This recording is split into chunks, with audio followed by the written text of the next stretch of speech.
नमो तस्स भगवतो अरहतो सम्मा सम्बुद्धस्स। नमामि बुद्धं गुणसागरन्तं नमामि धम्मं सुगतेन देशितं नमामि संघं मुनिराजुसावकं। नमो बुद्धाय नमो धम्माय नमो संघाय। श्रद्धालु उपासक उपासिका तथा सधर्म प्रेमी महानुभावहरू,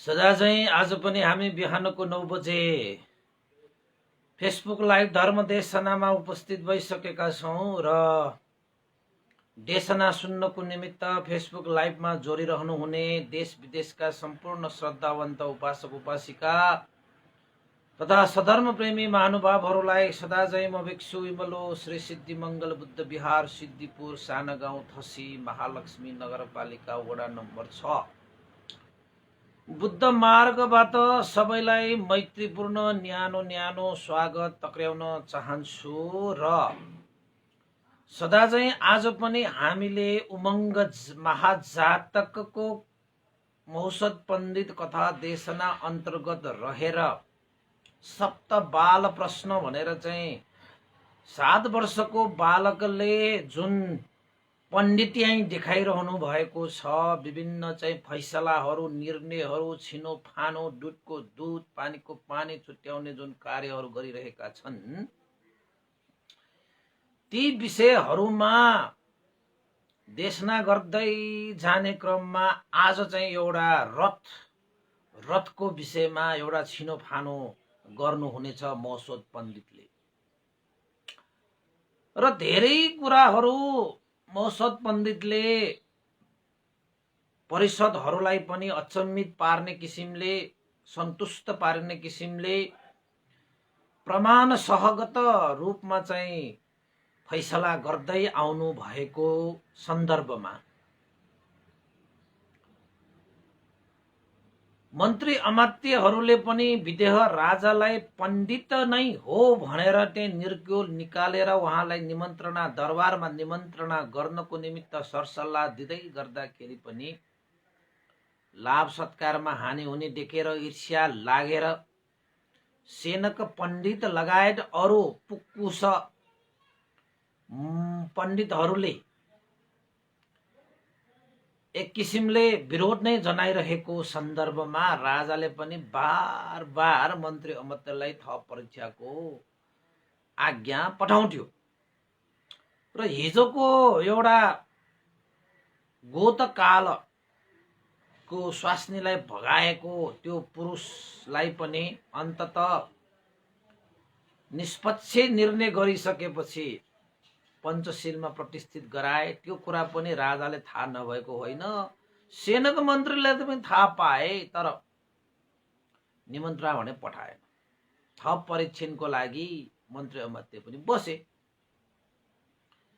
त्यतिन्जेल 7 वर्षको मौसद पण्डितले आफ्नो नाम चारै दिशामा प्रचार प्रसार गरिसकेको भनौँ न, अब भइसक्यो नि। अब यहाँसम्म कि एक दिन चाहिँ देवताहरूका राजा इन्द्र महाराजलाई पनि मौसद पण्डितको त्यो प्रज्ञावान, मौसद पण्डितको त्यो पण्डित्याई लाई चाहिँ थप प्रचार प्रसार गर्नको निमित्त मैले पनि अब के परीक्षण गरेर हेर्नु पर्यो। अब साधारण त मान्छेहरूको फैसला त गर्लान्, तर यो मौसद पण्डित त साह्रै नै प्रज्ञावान हुनुहुन्छ। यो त बुद्धङ्कुर हुनुहुन्छ, भविष्यमा बुद्ध बन्ने बोधिसत्व हुनुहुन्छ। यो बोधिसत्व यति मात्र प्रज्ञावान त होइन, यसको प्रज्ञा त अझै यो भन्दा हजारौं गुणा प्रचुर छ, लाखौं गुणा प्रचुर छ। त्यही ज्ञानको प्रचुरतालाई अझै दर्शाउनको निमित्त मैले पनि केही कुराहरूमा चाहिँ हातेमालो गर्नुपर्छ। हेरौँ त उहाँको प्रज्ञा कतिको प्रचुर छ भन्ने जनमानसमा चाहिँ प्रष्ट देखाउनको निमित्त म स्वयं नै धरतीमा गएर मोहसद पण्डितको परीक्षा गर्नु पर्यो भनेर चाहिँ देवराज इन्द्र देवेन्द्र सम्म पनि धरतीमा एउटा मान्छेको भेष लिएर आएछ। अब मान्छेहरूको बीचमा त यो फैसला गर्नु त सजिलै सकिहाल्यो। अब देवताले गर्ने कार्यविधिमा पनि मोहसद पण्डितले कसरी फैसला गर्छ हेरौँ त भनेर चाहिँ देवेन्द्र इन्द्र महाराज पनि आएको र त्यो निर्णय देखियो भने त यो जनमानसले पनि त ओहो यो मोहसद पण्डित त हामीले जति पण्डित भनेर सोचिरहेका थियौँ त्यो भन्दा पनि कयौं गुना चाहिँ माथि रहेछ भन्ने कुरा त प्रस्ट्याउनु पर्यो नि। यो त साना निर्णयहरू गरेर कति नै पण्डित देखिन्थ्यो र अब यता सेनाको मन्त्रीले अझै ठानिरहेको छैन, विद्या राजाले अझै ठानिरहेको छैन। अब हुन त उनीहरूको आफ्नो स्वार्थ छ होइन, आफ्नै मजबुरी छ। यता मन्त्री अमात्यलाई त्यत्रो पण्डित भन्ने लागे तापनि राजाको आज्ञालाई चाहिँ टुक्र्याउन नसकेर थप परीक्षणको लागि बसिरहनु पर्ने बाध्यता पनि छ। त देवताका राजा इन्द्र महाराजले परीक्षण गरिसकेपछि यो परीक्षामा पनि मोहसद पण्डितले आफ्नो चतुर्याई देखाइसकेपछि सबैले यो मोहसद पण्डित चाहिँ साँच्चैकै पण्डित हो भन्ने त सबैले मान्लान् नि।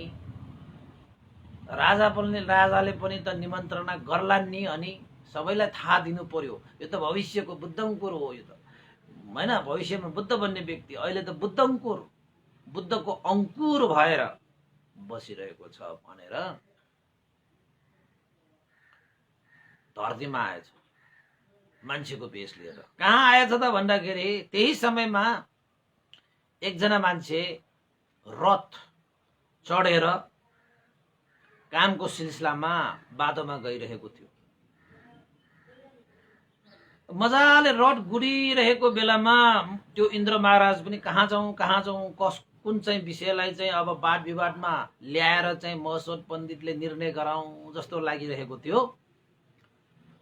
अब आकाश मार्गबाट आउँदाखेरि त्यो इन्द्र महाराजले ठ्याक्क एकजना मान्छे चाहिँ रथ चढेर रथ गुडाएर गइरहेको बेलामा इन्द्र महाराज मान्छेको भेष लिएर आएर त्यो रथको पछाडिको भागमा चाहिँ समाउन आएछ। त्यो समाउँदै रथ सँगसँगै हिँड्न थालेछ इन्द्र महाराज।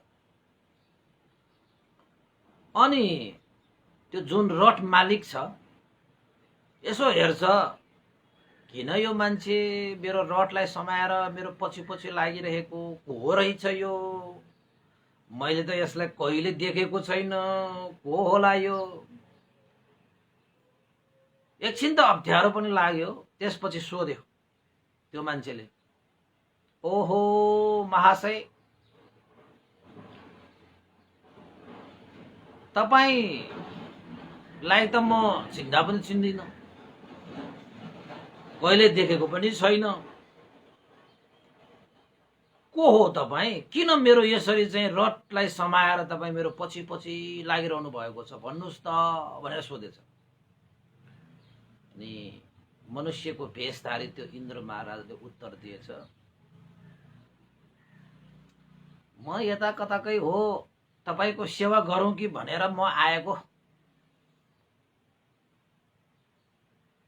अब तपाईँ त रथमा बसेर मजाले हिँड्ने मान्छे रहेछ,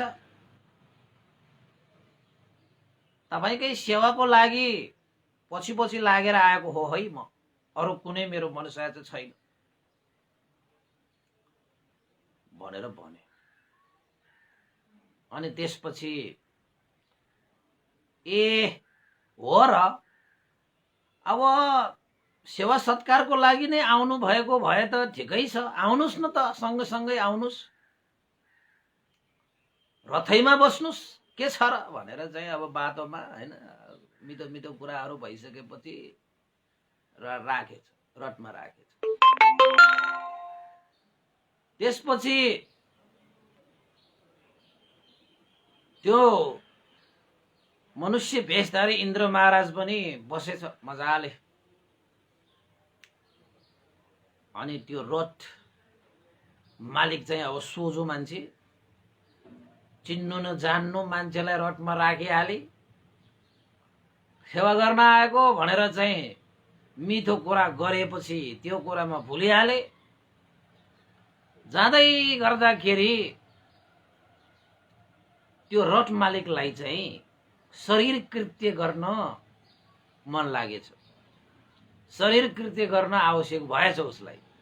अब शरीर कृत्य भनेर थाहा छ नि तपाईलाई, भनिदिइहालौँ है, फेरि थाहा नहुने मान्छे पनि होला। यो दिसा पिसाब भनेको के, बाटोमा हिँड्दै जाँदाखेरि त शरीर कृत्य गर्न परिहाल्छ। यो शरीरमा त समय समयमा यस्तो शरीर कृत्य गरेन भने त स्वास्थ्यमा हानि हुन्छ। त बाटोमा जाँदै गर्दाखेरि दुईजना बीचमा मिठा मिठा कुरा पनि भए, राम्रा राम्रा कुरा पनि भए, एक आपसमा विश्वास पनि बढ्यो। अब त्यो इन्द्र महाराजलाई त फेरि अब कस्तो मात्र कुरा आउला, त्यो अब देवताको राजा हो, त्यो साधारण मान्छे त होइन। कस्तो कुरा गर्दाखेरि कस्तो मान्छेलाई चाहिँ मनमा छुन्छ भन्ने थाहा थियो। उसले त कुरा गरिहाल्छ।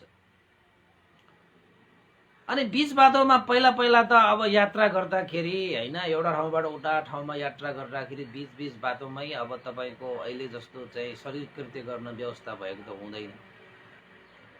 बीच बाटो आएपछि रथ मालिकले भनेछ, ल एकैछिन म चाहिँ शरीर कृत्य गरेर आउँछु, तपाईँ चाहिँ एकछिन बसिराख्नुहोस् न है भनेर त्यो पछाडितिर बसिरहेको रहेछ त्यो। अनि हुन्छ नि त भने। अनि त्यो रथ मालिक पनि शरीर कृत्य गर्नको निमित्त रथबाट झरेर कुनै झाडीमा यसो शरीर कृत्य गर्नको निमित्त गएछ। यता शरीर कृत्य गर्दै गर्दाखेरि यता त्यो इन्द्र महाराज जो मनुष्य भेषमा छ, त्यो पछाडिको मान्छे अगाडि आएर रथलाई समातेर मजाले रथ हाक्यो। त्यसले त बेतोडले रथ हाकेर चाहिँ भगाएछ रथ त। अनि यतापट्टि त्यो शरीर कृत्य गरिरहेको मान्छेलाई त अत्तो पत्तो नै भएन बिचरालाई त। ऊ त आफ्नो अब होइन विश्वास पात्र अब बस्दै होला। अब चाँडो शरीर कृत्य गरेर यात्रा त अब सहज हुने भयो। एक्लै यात्रा गर्दै थिए, एउटा मिठो मिठो कुरा गर्ने मान्छे पनि फेला परे, ठिकै छ भनेर चाहिँ शरीर कृत्य गरेर एकैछिन पछि चाहिँ आफ्नो रथमा आउँदाखेरि त रथ त छैन। पर्यो फसाद, आमामामा मेरो रथ कहाँ गयो भनेर यसो हेर्छ त त्यो आफूले विश्वास गरेको भनाउँदा त्यो व्यक्तिले त रथलाई त मजाले हाकेर बेटोडले चाहिँ दौडाइरहेको रहेछ। अनि त त्यो मान्छेलाई त रथ मालिकलाई त लौ न नि, यो मान्छे त मैले विश्वास गरेको त मेरो रथ पो भगायो त बा। एकैछिन शरीर कृत्य गरेर आउँछु भनेर म ओर्लिहारे, अब यो मान्छेले त लगेछ भगाएर मेरो रथलाई। कहाँ म त्यो रथलाई छोड्छु र मेरो त्यत्रो चाहिँ सम्पत्ति भन्दै त्यो मान्छे त त्यहाँ त बेगले डगुडेर नि, बेगले डगुडेर त्यसपछि अन्तस त्यो मान्छेले त्यो इन्द्र महाराजलाई समाएछ। के हो तपाईँ त चिन्नु नै जान्नु मान्छेलाई चाहिँ मैले झन् मेरो सेवा गर्ने आउने भनेको कारणले मैले चाहिँ उपकार होस् भनेर रथमा चढाए, अहिले मलाई नै ढोका दिएर मेरो रथ नै छोडेर भाग्ने? ल रोक, छिट्टो रोक। खै त्यो रथको लगाम म समाउनु पर्यो, मेरो रथ हो यो, त्यसरी चाहिँ अर्काको रथलाई त्यसरी चाहिँ ल्याउन पाइन्छ भनेर चाहिँ भनेछ। अनि त्यसपछि चाहिँ त्यो इन्द्रले के भनेछ त भन्दाखेरि, लौ के कुरा गर्छ, मैले तपाईँलाई चिनेको छैन, तपाईँले मलाई चिनेको छैन। कहाँबाट यो तपाईँको रट हुन्छ? तपाईँको रट अर्कै होला, यो त मेरो रट हो। तपाईँले मेरो भन्दैमा म रट दिन्छु, म त यो रटमा चढेर त त्यहाँदेखि आएको। यो त मेरो रट हो। तपाईँको रट हो भने अरू कुनै रट हो होला, जहाँ हेर्नुहोस्, खोज्न जानुहोस्। मलाई बाधा नदिनुहोस् है, म त बाटोमा मेरो कामको सिलसिलामा रट चढेर म त गइरहेको छु, कहाँबाट मलाई बाधा दिन आएको भनेर इन्द्र महाराजले भन्यो। अनि त्यो रथ मालिकले लौ यो मान्छे त कस्तो फता निस्कियो बा, मलाई सेवा गर्ने भनेर चाहिँ मलाई मिठा मिठा कुरा गरेर रथमा चढेर म शरीर कृत्य गर्न गइरहेको बेलामा यसरी रथ भगाउने, तिमी त कस्तो फता मान्छे रहेछ, हेर कस्तो बोल्न सकेको, कहाँबाट तिम्रो यो रथ हुन्छ? यो त मेरो रथ हो, खुर्क मलाई त्यो रथ दियो, तिमी खुर्क ओर्ल्यौ त, मेरो रथबाट खुर्क ओर्ल्यौ, यस्ता फताहरू मेरो रथमा चढ्न सुहाउँदैन। कस्तो फता भेटेछ मैले बतुवाको रूपमा, लौन नि भनेर उनीहरूको बीचमा चाहिँ यो रथ मेरो हो, तिम्रो रथ अरू कुनै होला, यो रथ मेरो, तिम्रो रथ अर्को कुनै होला भनेर दुईजनाको बीचमा चाहिँ विवाद भएछ। त्यो रथ कसको भयो, कसको भन्ने कुरा। अब इन्द्र महाराजले चाहिँ परीक्षण गर्नु थियो, उसले त छोड्ने कुरै भएन। अब त्यो मान्छेले त आफ्नै रट कसरी छोड्छ, उसले पनि छोड्ने कुरै भएन। दुईजनाको बीचमा चाहिँ घमासान वाद विवाद चल्यो, टछाड मचाड भयो। मेरो रट मै लिएर छाड्छु, तेरो रट होइन, यो मेरो रट, तैँले भन्दैमा हुन्छ, तैँले लगाम समाउँदैमा तेरो रट हुन्छ, तैँले मेरो भन्दैमा मैले लगाम समाएको रट मेरो हुन्छ भन्दै उनीहरू बीचमा ठुल्ठुलो स्वरले चाहिँ अब वाद विवाद भयो। त्यो वाद विवाद हुँदै हुँदै उनीहरू कराउँदै कराउँदै आखिरमा कहाँ पुगे त भन्दाखेरि मौसद पण्डितको कृदा भवन अगाडि पुगे। ल हेर्नुहोस् है, आखिरमा चाहिँ जानु त त्यही थियो, न्याय निसाब त त्यही हुन्छ। अब इन्द्र महाराजलाई पनि मौसद पण्डितको कृदा भवन अगाडि नै पुग्नु थियो। किन त भन्दाखेरि इन्द्र महाराजले त्यो मौसद पण्डितको त्यो पण्डित्याई कतिको चतुर छ भन्ने सबैलाई देखाउनु थियो। अब मान्छेहरू बीचमा त मौसद पण्डितले सजिलैसँग न्याय निसाब गरे भनौँला रे। अब देवताको राजाले सम्म पनि झुक्क्याउन नसकिने किसिमले चतुर भनेको त कम त होइन नि, देवताले पनि नसकेको अब भयो त। अब गएछ, कृदा भवन अगाडि पनि पुग्यो। कृदा भवन अगाडि पुगिसकेपछि हल्ला खल्ला मचेको देखेर चाहिँ मौसद पण्डित त्यहाँबाट निस्किएछ। निस्किँदाखेरि त्यतिन्जेलसम्ममा त्यहाँ हल्ला खल्लाको कारणले परिषदहरू पनि जम्मा भइसकेको रहेछ। थुप्रै परिषदहरूले के भयो, यो मान्छे रथ चोर हो, यो मान्छे फटा हो, यसले मेरो रथ चोरेर लग्यो, यसले फटा कुरा गरेर चाहिँ मेरो रथलाई चोरेर लग्यो भन्छ। अनि त्यो रथ समाइरहेको त्यो इन्द्र महाराजले कहाँको उसको रथ हुनु, उसको रथ अर्कै कुनै होला, मेरो यस्तो रथलाई मेरो भन्दै कराउन आउँछ बा, मैले समाएको यो लगामले यो त मेरो रथ हो त, उसको कहाँबाट हुन्छ? त्यत्तिकै अर्काको रथलाई चाहिँ मेरो रथ भन्दै मलाई फटा भन्न सुहाउँछ त्यसले भनेर चाहिँ परिषदको बीचमा पनि वाद विवाद चलिरहेको थियो। त्यसपछि मौसद पण्डित पनि टक्क आइपुगे। 7 वर्षको बालक भने 7 वर्षको बालक उपासिका। अब मौसद पण्डित 7 वर्षको बालक भयो भने त त्यो होइन प्रज्ञावान त थियो। त्यसपछि किन कराइरहनु भएको दाइहरू तपाईहरू, ल आउनुहोस् मका आउनुहोस् भनेर गएछ। किन झगडा भयो? फल्ना यस्तो भयो उस्तो भयो, ढिस्का भयो, यहाँ भयो त्यहाँ भयो भनेर चाहिँ दुईजनाले पनि सबै कुराहरू चाहिँ मौसद पण्डितलाई चाहिँ विस्तृत रूपमा चाहिँ जानकारी दिए। त्यसो भए तपाईहरू झगडा नगर्नुहोस्, म यो रथको छिनोफानो म तुरुन्तै गरिदिन्छु। तपाईहरू यसरी चाहिँ वाद विवाद गरेर चाहिँ द्वेष मात्र ननिकाल्नुहोस्। दुधको दुध पानीको पानी म छुट्याइहाल्छु, मेरो फैसला तपाईहरूलाई मन्जुर छ कि छैन ल भन्नुहोस्। त्यसपछि त्यो रथ मालिकले पनि मौसद पण्डितको नाम सुनेको, फैसला मजाले गरिदिन्छ।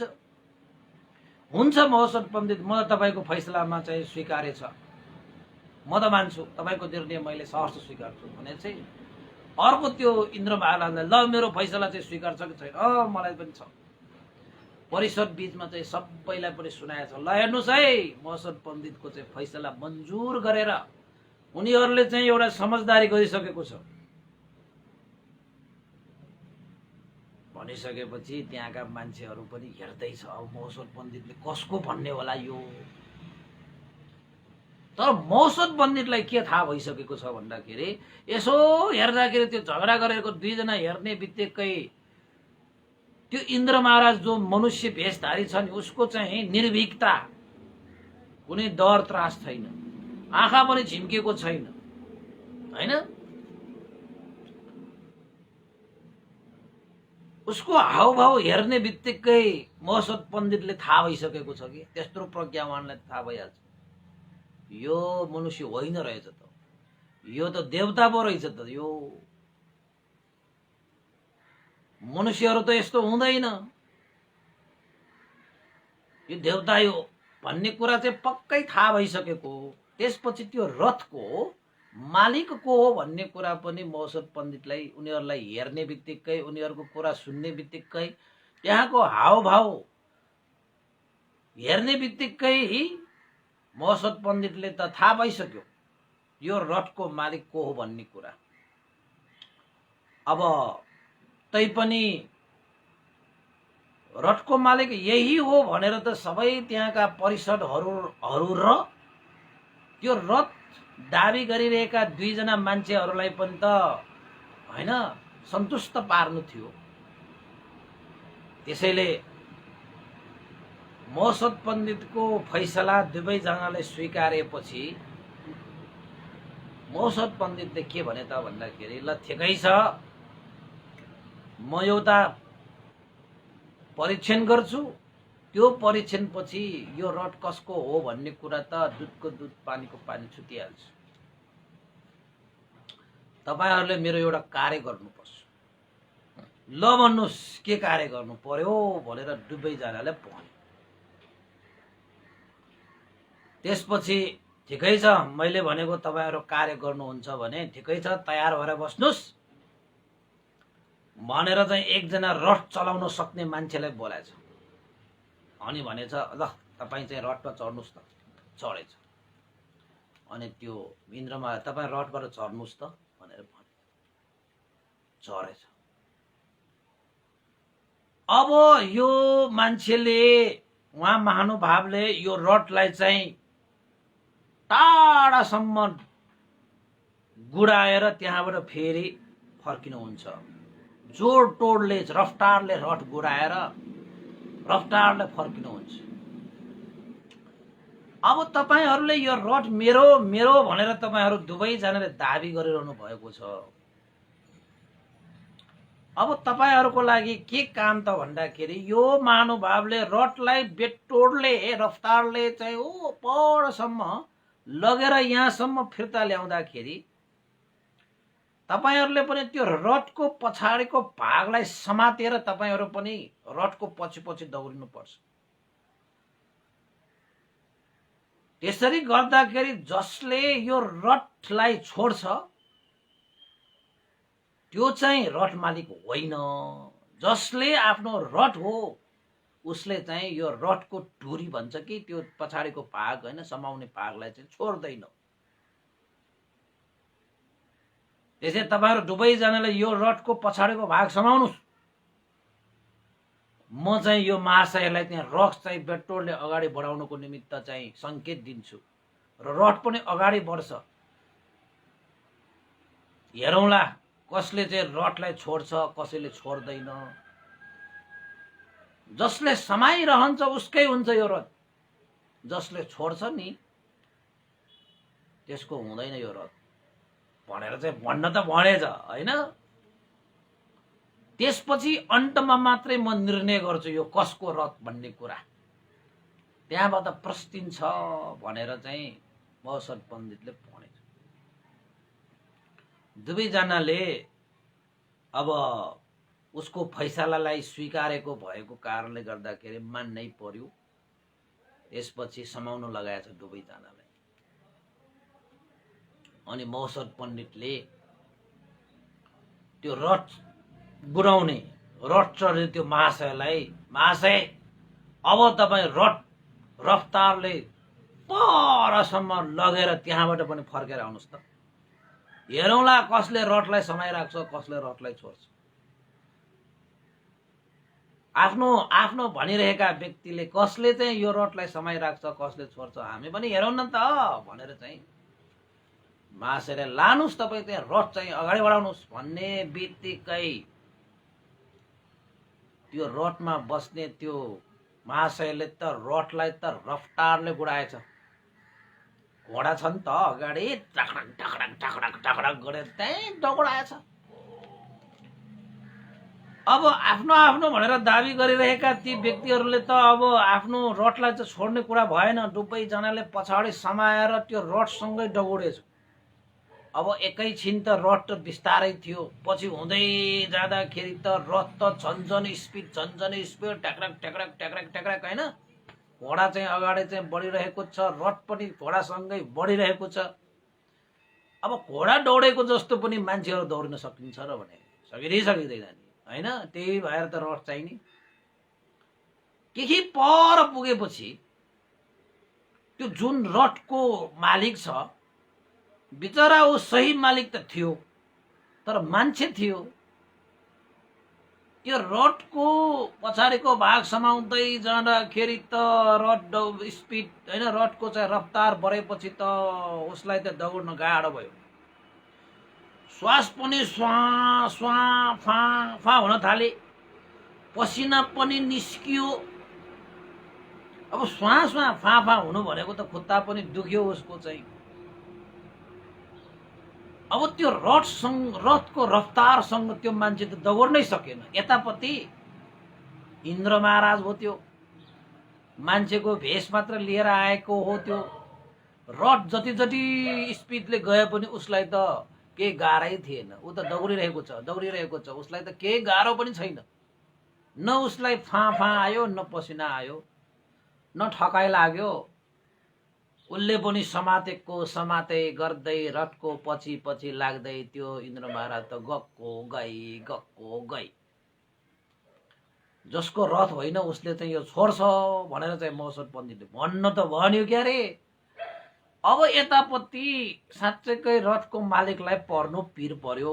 अब नछोडौँ भने आफ्नो यहाँ मुटु नै फुट्ला जस्तो श्वास र फा आइसक्यो, पसिना भइसक्यो। अब छोडौँ भने चाहिँ फैसला मेरो विपरीत हुने भयो त्यहाँ भनेर उसलाई बिचरा पिर पर्नु पर्यो। अब समाइरहनु भन्दा पनि नसकिने अवस्था आएपछि त अन्तत त्यो रथको मालिकले सकेन त्यो रथसँग पछाडि दौडिन। नसकेपछि आखिरमा त्यो रथ मालिकले चाहिँ रथलाई छोडिदिइहाले। छोडेर त्यहाँ ऊ लडेर ओहो स्वा फा गर्दै आयो परिषदको बिच। लौ नि मैले यो फैसलामा मैले न्याय गर्न सकेन। मौसद पण्डितले भने जस्तो मैले रथलाई समाइराख्न सकेन, मेरो रथ त गुम्यो भनेर दुखी मन लिएर मुखै न्याउरो पारेर आए। इन्द्र महाराजले ओहो यो मौसद पण्डित भनेको त कस्तो निर्णय गर्छ, कस्तो योले चाहिँ फैसला गर्न खोजेको। लो जो रथको मालिक छ त्यो रथको मालिकले त रथ त छोड्यो त। म त रथको मालिक होइन, मैले त समाजको समाई छु त। अब त यो रथ मेरै हुने भयो भनेपछि यहाँनिर मौसद पण्डित चुक्यो कि के हो?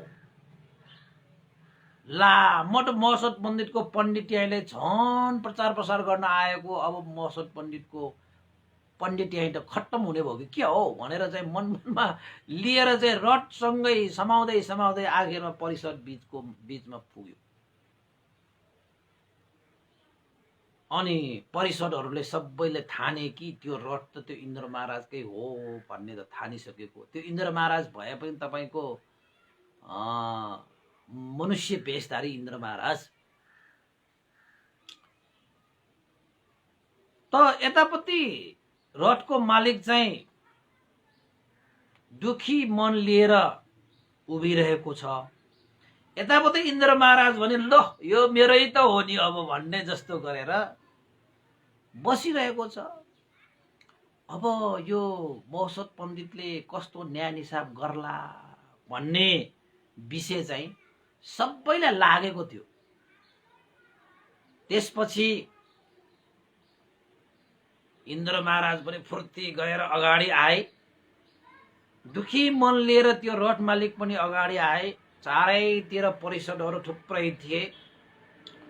मौसत पण्डित र उसका साथीहरू चाहिँ अगाडि उभिरहेको थियो। सबैले सोधे, मौसत पण्डित अब यो रथ चाहिँ कसको भयो त? त्यसपछि मौसत पण्डितले त्यहाँ सबैलाई भने, हेर्नुस् परिषदहरू, जो यो मान्छे छ जसलाई मैले रथलाई समाउनु भनेर भनेको थिएँ, यो मान्छे रथलाई समाएर केही पर डगुडेपछि उसले रथलाई छोड्यो। किन छोडे त भन्दाखेरि उसको शरीरले थाम्नै सकेन त्यो डगुडाई। पसिना निस्कियो, उसको मुटु नै ढक ढक ढक भएर आयो। श्वास र फ्याँ श्वास प्रश्वासमा नै कठिनाई भयो। त उसले रथ छोड्यो। उसको रगत र मासुको शरीर त हो, थाक्नु त स्वभाव हो। कोही मान्छे चाहिँ घोडाको रफ्तारमा कोही मान्छे दौड्न सक्छ? तपाईहरुको परिषदमा त्यस्ता व्यक्तिहरू कोही छ मान्छेहरू? जो मान्छेले घोडाको रफ्तारमा डगुडेर निरन्तर डगुडेर रहन सक्छ? सक्दैन। तपाईहरुको पनि श्वासमा फाँफा आउँछ कि आउँदैन? आउँछ। तपाईहरुको पनि पसिना आउँछ कि आउँदैन? आउँछ। तपाईलाई पनि थकाइ लाग्छ कि लाग्दैन? लाग्छ। किन? तपाई हाड र मासु, रगत र मासुको शरीर लिएर बसिरहेको कारणले गर्दाखेरि तपाईहरु मनुष्य मानव भइसकेपछि यसरी चाहिँ रगत यसरी चाहिँ पसिना आउनु, श्वासमा र फाँफा हुनु, ठकाइ लाग्नु त स्वभाव हो। त यो मान्छेलाई त्यस्तै भएछ, यसको स्वभाव निस्कियो। तर परिसरहरू तपाईहरुले देख्नु भएछ, यो मान्छे आधी बाटो गएपछि नै स्वा स्वा फा फा गरेर चाहिँ ठकाइ लागेर उसले चाहिँ रथलाई छोड्नु पर्यो। तर यो मान्छेले भने आधी मात्र होइन, पुरै उतासम्म गएर पनि त्यहाँबाट पनि यहाँसम्म आउँदाखेरि पनि यो मान्छेको न एउटा पसिना आयो, न उसलाई फाँफा र श्वासमा भयो, न उसलाई केही ठकाइ लागेको छ। हेर्नुस् त यो मान्छे, उसलाई कुनै निर्भयता पनि छैन, कुनै डर पनि छैन, त्रास पनि छैन, आँखा पनि छिमक्क पनि गरेको छैन। न पसिना आयो, न चाहिँ श्वास, न चाहिँ फाँफा, न थकाइ लाग्यो। त्यसैले परिषदहरू के थाहा पाउनु भयो तपाईहरुले? यो मान्छेलाई त्यसरी फाँफा श्वासा पसिना आएको, ठकाइ लागेको हो भने यो मान्छेलाई पनि लाग्नु पर्थ्यो।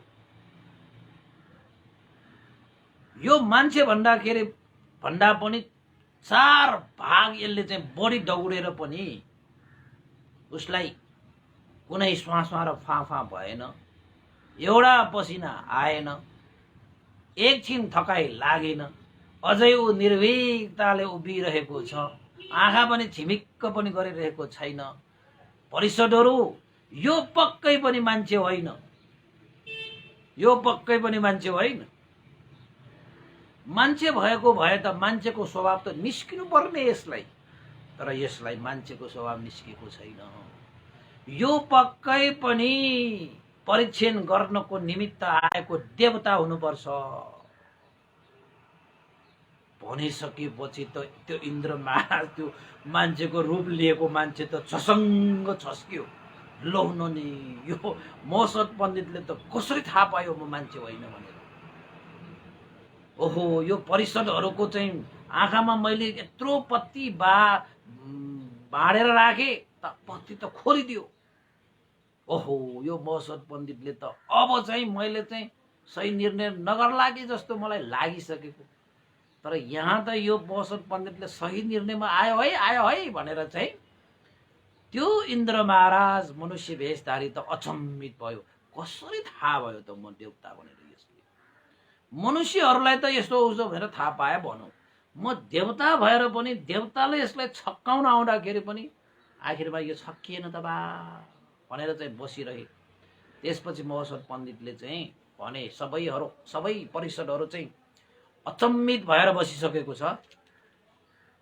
त्यसपछि महोत्सव पण्डितले के भने त भन्दाखेरि, हे महाशय, तपाईको शरीरमा कुनै पसिना छैन, तपाईको चाहिँ कुनै श्वासमा र फाँफा छैन, तपाईलाई कुनै थकाइ पनि लागेन।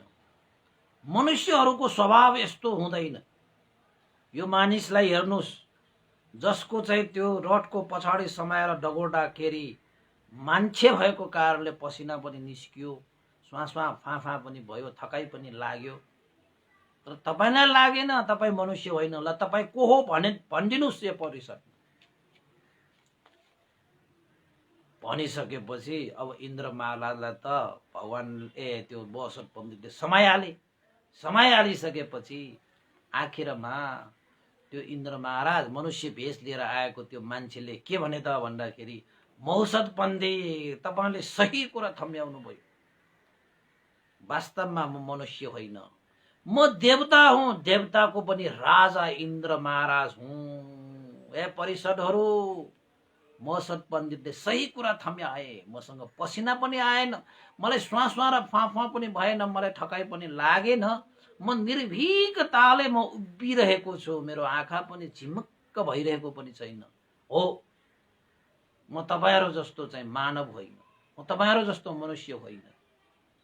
म त देवलोकको ताओतिङ्स देवलोकबाट मैले महोत्सव पण्डित बुद्धङ्कुरको विषयमा परीक्षण गर्नको निमित्त म यहाँ मनुष्य भेष लिएर म आएको मात्र हो।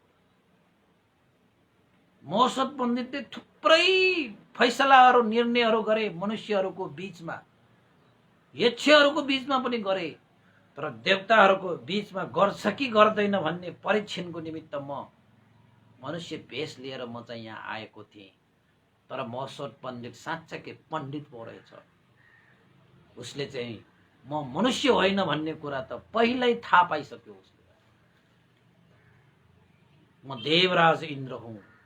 यो मान्छेले जसरी भनिरहेको छ, बीच बाटोमा आइरहँदाखेरि मैले चाहिँ पछाडि उसको चाहिँ रथको पछाडिको भाग समाएर म पछि पछि लागेको थिएँ। यो मान्छेले किन मेरो पछाडि लागेको भनेर सोद्धाखेरि तपाईको सेवाको लागि भनेर मैले भनेको पनि थिएँ र रथमा चढेको पनि थिएँ। शरीर कृत्य गर्न गइरहेको बेलामा मैले 81 रथलाई चाहिँ भगाएको पनि हो। वास्तवमा म नै रथ चोर हो, मैले नै चोरेको हो। यो रथ चाहिँ यही महाशयको नै हो। यो त मैले यो महोत्सव पण्डितै परीक्षण गर्नको निमित्त मैले यो कृत्य मात्रै गरेको हो भनेर भनिसकेपछि सबै कुरा त त्यहाँ छर्लङ्ग भयो। महोत्सव पण्डितले ल तपाईलाई धन्यवाद छ हे इन्द्र महाराज, अब आइन्दा तपाईले महोत्सव पण्डितको पण्डितै परीक्षण गर्नको निमित्त यसरी भेष बदलेर चाहिँ कहिले नआउनुस् है भनेर चाहिँ महोत्सव पण्डितले इन्द्र महाराजलाई चाहिँ आग्रह पनि गरे, मलाई यसरी चाहिँ छुट्याउन नआउनुस्। किन त भन्दाखेरि महोत्सव पण्डितलाई कसैले छुट्याउन सक्छ? इन्द्र महाराजले पनि छुट्याउन सके। इन्द्र महाराजले पनि उसको चाहिँ कुनै चाहिँ पण्डित्यमा दोष निकाल्न सके। आखिरमा महोत्सव पण्डितले यो रथ यो महाशयको हो भनेर आखिरमा रथको त्यो लगाम चाहिँ थम्याइदियो। मालिकलाई मालिक नै, चोरलाई चोर नै, स्वभाव धर्मको कारणले गर्दाखेरि महसद पण्डितले त्यो कुरा चाहिँ छुट्याइदिए। त्यसपछि इन्द्र महाराजले महसद पण्डितको त्यो पण्डितलाई देखेर, चिनेर, प्रज्ञालाई देखेर प्रसन्न भएर, खुसी भएर परिषदको बीचमा नै महसदको अगाडि र त्यो घोडा त्यो रथ मालिकको अगाडि नै सबैले देखिने गरी आकाशमा उडेर आफ्नो रूप देखाएछ, वास्तविक रूप देखाएछ। अब इन्द्र महाराजको रूपमा आएको आकाशमा उडेर सबैले देखिने गरे। इन्द्र महाराजले महसद पण्डितको प्रशंसा गरे। यो महसद साँच्चैकै प्रज्ञावान छन्। महसदसँग जतिको प्रज्ञा यो त्रिलोकमा कसैसँग पनि छैन।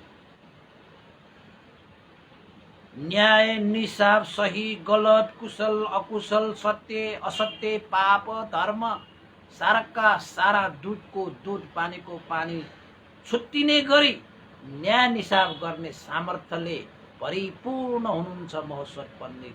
त्रिलोकमा यसरी न्यायोचित फैसला गर्ने संसारमा यो महसद पण्डित जस्तो अरू कोही पनि छैन।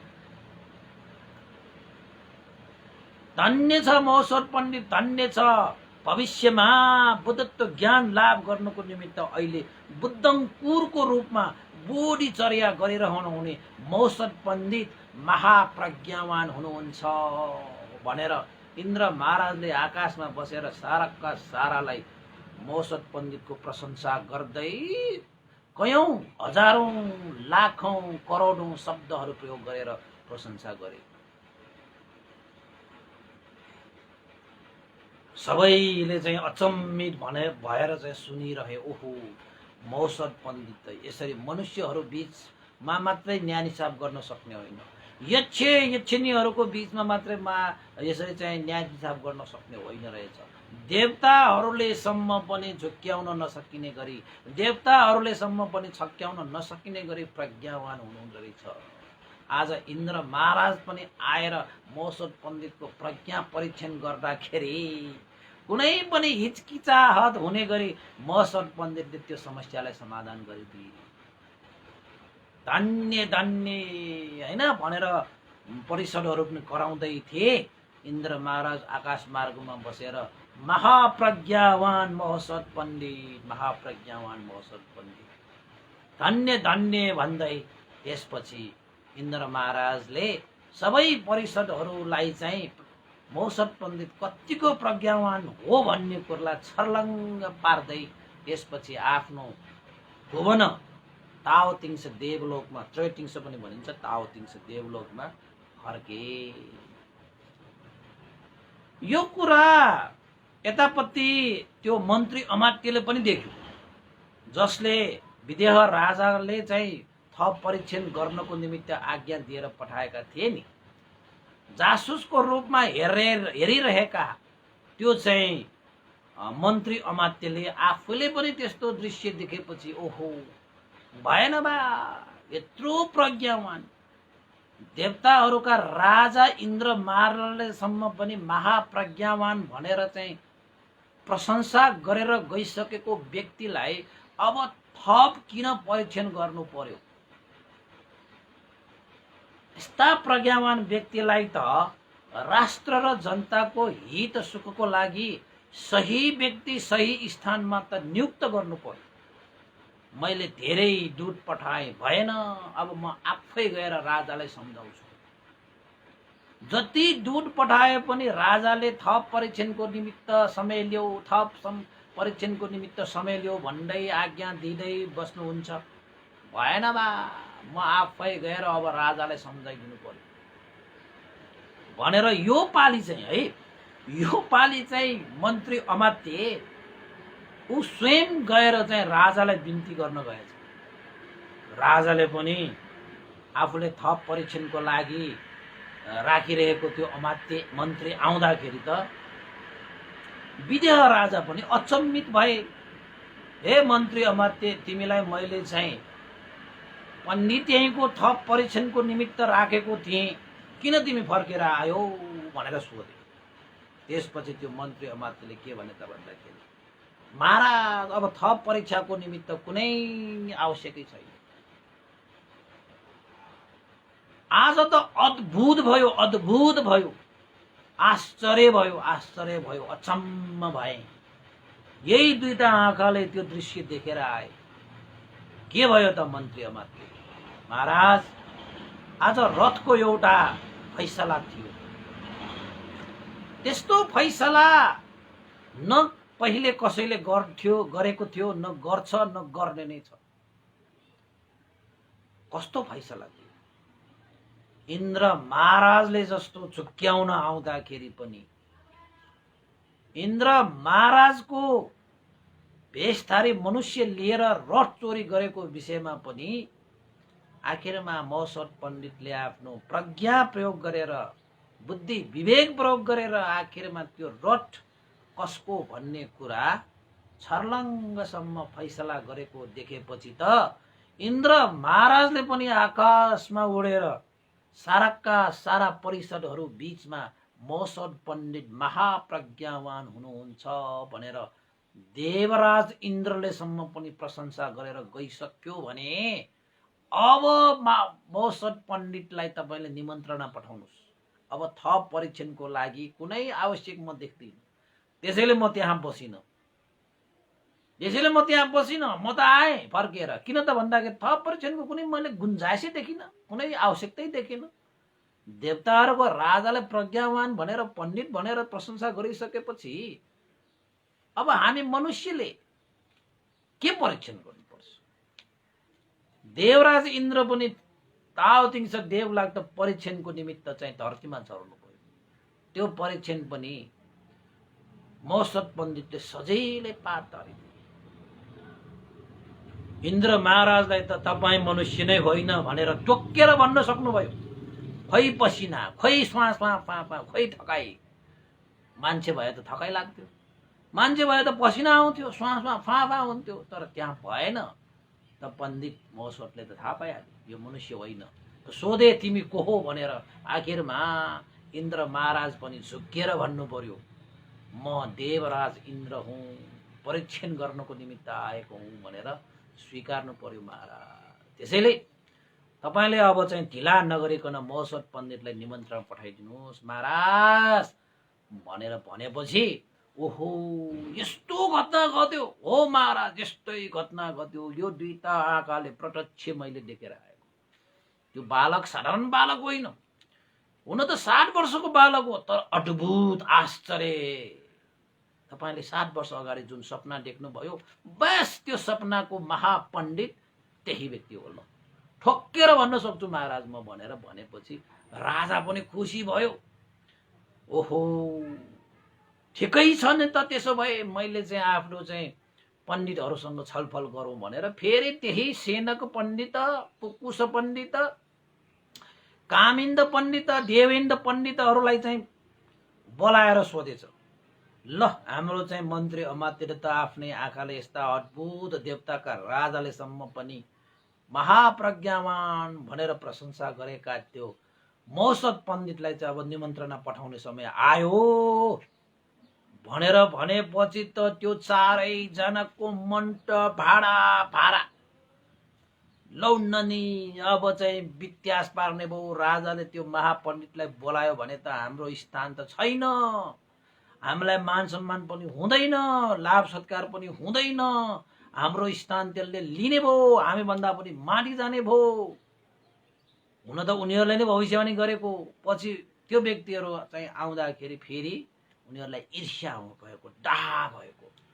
त्यसपछि त्योको सेनक सबभन्दा पण्डित हो क्या त्यो सेनकले चाहिँ महाराजलाई के भने त भन्दाखेरि, महाराज यति मात्र फैसला गर्दैमा कसैलाई पण्डित भनिहाल्नु चाहिँ हुँदैन है। यो त पण्डितहरूको लक्षण होला, तर पण्डिती भनेर चाहिँ निर्क्युल निकाल्न सक्ने अवस्था चाहिँ छैन महाराज, हामी त स्वीकार्दैनौँ। राजा त तीन शक भयो, के भन्दैछौ सेनक पण्डित? देवताहरूका राजाले सम्म महाप्रज्ञावान भनेर प्रशंसा गरेर गइसकेको व्यक्तिलाई तपाईँ चाहिँ पण्डित भन्नुहुन्न? निमन्त्रणा पठाउनु पर्ला त्यो महोत्सव पण्डितलाई। होइन महाराज त्यतिले मात्र पण्डित हुँदैन। अब कसरी हुन्छ त ल, कसरी हुन्छ त ल? त्यत्रो तपाईँले भनेर चाहिँ मैले बार बार मन्त्री अमात्यलाई परीक्षणको निमित्त मैले खटाएँ, बार बार ती परीक्षणहरूमा सफल भए। आज त देवताहरूका राजा इन्द्र महाराजले पनि परीक्षण गर्न आए, त्यो परीक्षा पनि पास गरे महोत्सव पण्डितले। अब के को परीक्षा, अब के को निरीक्षण परीक्षण?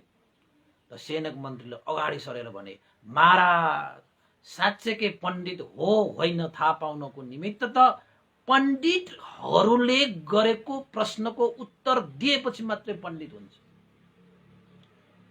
नत्र भने कहाँबाट पण्डित हुन्छ? यस्ता कार्यहरू त थुप्रैले गर्छन् नि महाराज, यस्ता फैसला त थुप्रैले गर्छन् नि महाराज। यसरी पण्डित भनेर चाहिँ घोषणा गरिदिइहाल्नुहुन्न। त्यसैले पण्डितहरूको माझ राखेर पण्डितहरूले गरेको प्रश्नको उत्तर दियो भने चाहिँ पक्कै पण्डित होला। यस्तै फैसला मात्रै गरेर पण्डित भन्न मिल्दैन। त्यसैले के गर्नु पर्ला भनेर तपाईँले सोध्नुहुन्छ भने पण्डितहरूको बीचमा उसलाई उभ्याएर पण्डितहरूको प्रश्नको उत्तर दिन लगाउनु पर्यो महाराज, अनि मात्रै यो पण्डित भनेर ठहरिन्छ। भनिसकेपछि राजाले पनि बार बार सेनक पण्डितहरूको कुरालाई स्वीकार्दै उनीहरूले भने जस्तो कार्य गर्दै आइरहेका थिए। यो ताली पनि राजाले नकार्न सकेन। सेनक पण्डितले भने जस्तै ठिकै छ त, अब तपाईँलाई चाहिँ साँच्चैकै पण्डितहरूको माझ राखेर प्रश्नको उत्तर दिएर मात्रै पण्डित हुन्छ भने यो कार्य पनि गरी हेरौँ न त। त्यत्रो त हामीले परीक्षण निरीक्षण गरे भने अब यो पनि गरिहालौँ न त भनेर चाहिँ राजाले त्यो कुरालाई पनि स्वीकारे। त्यसपछि सेनक पण्डितहरू चाहिँ अब खुसी भए। अहिलेसम्म त यो पण्डित भनेर आइरहेको छैन, अब यो पण्डितहरूको प्रश्नहरूको उत्तरै दिन नसक्ने प्रश्नहरूको त्यस्ता प्रश्नहरू गरेपछि अनि थाहा हुन्छ यस्ता बालक भएर पनि के देला त्यस्ता प्रश्नको उत्तर। त्यसपछि त यो पण्डित होइन भन्ने कुरालाई त अनि के अरे हामी प्रमाणित गराउने होला र आफूहरूले नै पण्डित भन्ने, फेरि आफूहरूले नै पण्डित होइन भनेर प्रमाणित गर्नको निमित्त तछाड मछाड भएका। त्यसपछि थप परीक्षणको निमित्त प्रश्नहरूको उत्तर लिनको निमित्त अब महोत्सव पण्डितलाई परीक्षण गर्ने नै निर्क्योलमा सबका सब पुगे। ल आजको लागि चाहिँ यति मात्रै देश नगरौँ उपासक उपासिकाहरू। रथको विषयमा इन्द्र महाराजले झुक्याउन आउँदाखेरि पनि महोत्सव पण्डित झुकिएन र त्यसमा पनि परीक्षण भयो। अब महोत्सव पण्डितलाई चाहिँ थप पण्डित हो कि होइन भनेर चाहिँ परीक्षण गराउनको निमित्त प्रश्न उत्तर, अब प्रश्न उत्तर क्या मजा मजाको प्रश्न छ, क्या मजाको उत्तर छ होइन। यसको विषयमा पनि हामी भोलिदेखि प्रश्नहरूको यो चाहिँ सप्तबाल प्रश्न भनेर भनिन्छ। 60 वर्षको उमेरमा सम्पूर्ण समाधान गरिएको यो चाहिँ अब थप चाहिँ त्योभन्दा बढी समयको चाहिँ थप विषयहरू आउँछ।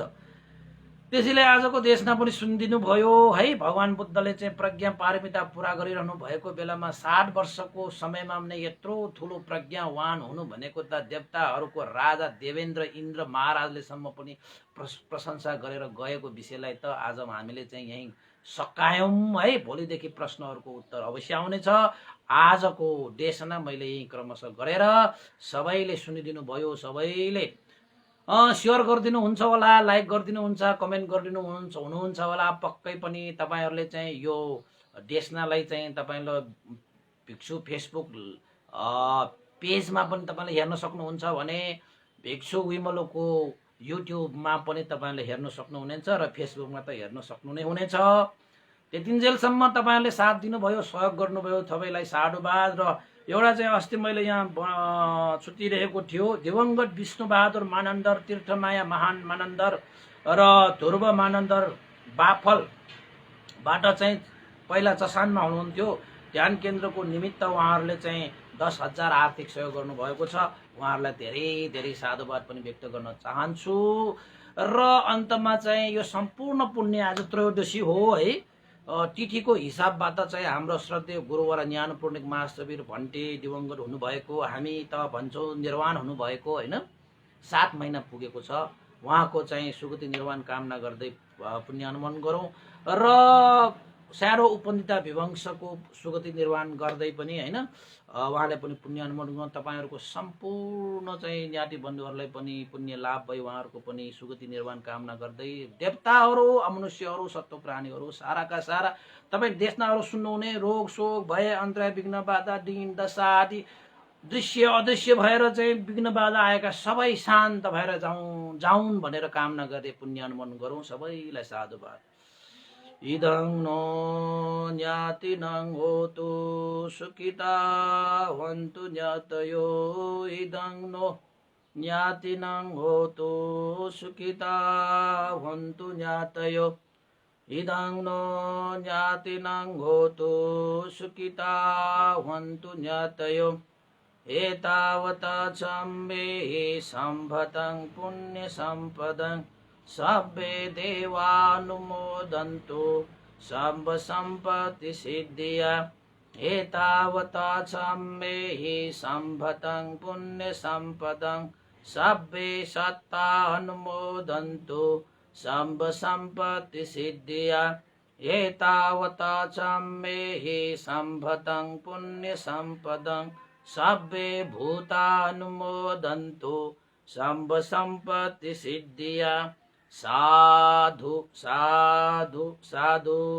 र आजको भन्तेको लागि भोजन दान गर्न आउनु हुने हाम्रो चाहिँ मिलन साक्य र स्नेह साक्य परिवारलाई धेरै धेरै साह्रो बिहारमा आउनु भएर नै उहाँहरूले भोजन दान गरिरहनु भएको छ। उहाँहरूको परिवारलाई पनि धेरै धेरै साधुवाद दिँदै बिदा हुन चाहन्छु। भवतु सब मङ्गलम्।